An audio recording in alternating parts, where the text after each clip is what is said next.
Советбек Аймина, Мұқағали Мақатай. Үш бақтым. Ең бірінші бақтым халқым менің, соған берем ойымның алтын кенін. Ол бар болса, мен бармын, қор болмаймын, қымбаттырақ алтыннан нарқым менің. Ал екінші бақтым тілім менің, тас жүректі тілімнен тілімдедім.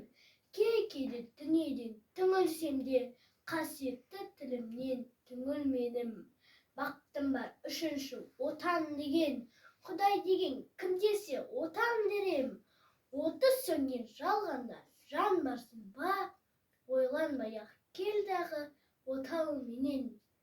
Түтін түтет, өз өрбі көгере бер, немерелер көбесін шөберелер.